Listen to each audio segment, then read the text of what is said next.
Hey everybody, welcome back to BobkeTV. Final wrap-up for Paris-Nice, stage number 8, last day of the race.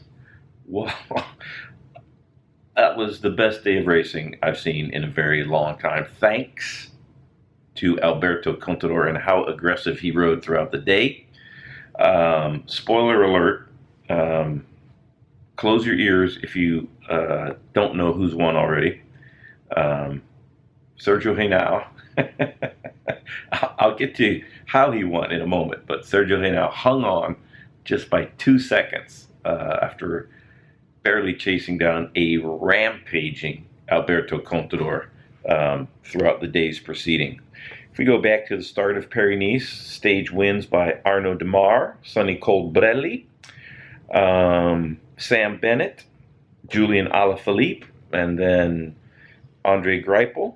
And try to remember, I think Simon Yates came thereafter, and then Richie Porte. And today, stage win by David De La Cruz, teammates with Dan Martin and Julian Alaphilippe on the Quick Step squad. So a couple of stage wins for Quick Step. Alaphilippe got the white jersey for Best Young Rider, green jersey for the points, and had a stage win of his own, led the race for a couple of days after the time trial, gave the jersey up on yesterday's stage at the top of the Col de la Quillole, which was an absolutely grim climb to the finish.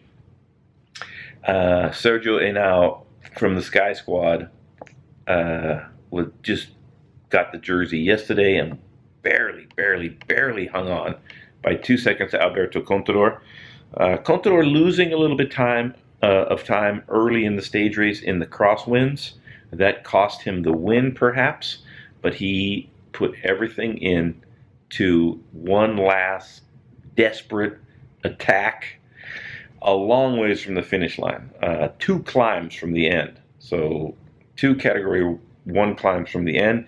Alberto was already on the attack. Totally detonated the Sky Squad. They were able to regroup a little bit. Sebastian Henao and David Lopez doing a great job for Sergio Henao. And without those 2 riders, Alberto would have run away with Paris-Nice. He was in the virtual lead until the last 100 meters of the bike race. And that's when the sprint for 4th place in the group that Henao was in started to unfold. That sprint, I believe, taken out by Sonny Colbrelli, just in front of Alaphilippe and Michael Matthews.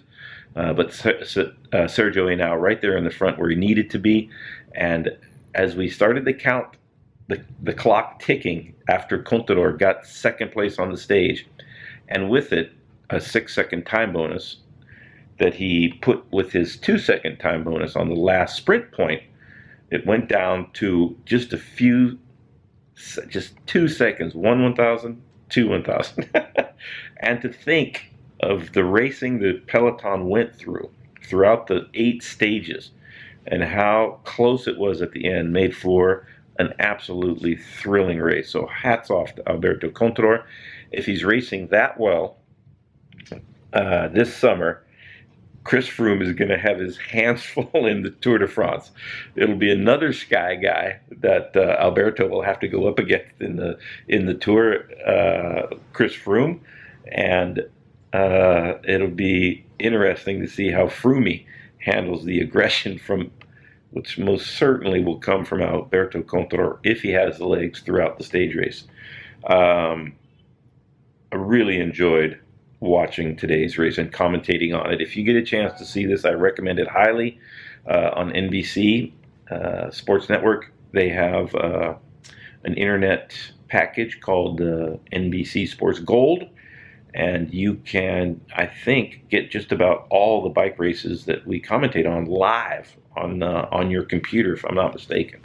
You can correct me if I'm wrong about that in the comments section. But I want to thank everybody for tuning in to the 8 recaps of Paris-Nice, including this one, if you've seen them all. And a solid win by Sergio Henao, but for me, the man of the race was Alberto Contador. I don't think anybody in professional cycling would have even thought they had a chance to win going in today's stage, because 31 seconds was the gap. It's not the hardest profile. Sergio Henao is a great climber, so to think that you would be able to get that big of an advantage off of Sergio Henao with a very strong Sky team is quite remarkable, that Alberto Contador would have the audacity to even try it. So I recommend everybody look for whatever footage you could find from today's stage and watch it. This is as good as bike racing gets, and it was a great pleasure and an honor to commentate on. And hopefully the rest of the races will be similar to this throughout the year. We'll have a great bike season. Thanks a lot, everybody, for watching. Like I said, follow me on Facebook and Twitter. Comment. Do you think that Trek could have raced any differently? Do you think that Team Sky shouldn't be in any bike races? As long as Dave Brailsford is the directing manager of the team, which I have alluded to in recent Broomwagon Musette musings. But great ride by Sergio Henao for the full 8 days and the overall winner. Thumbs up, greatly appreciated. To subscribe, click on my face. For any merchandise you'd like to buy, click on the t-shirt. Until next time, everybody, thanks a lot.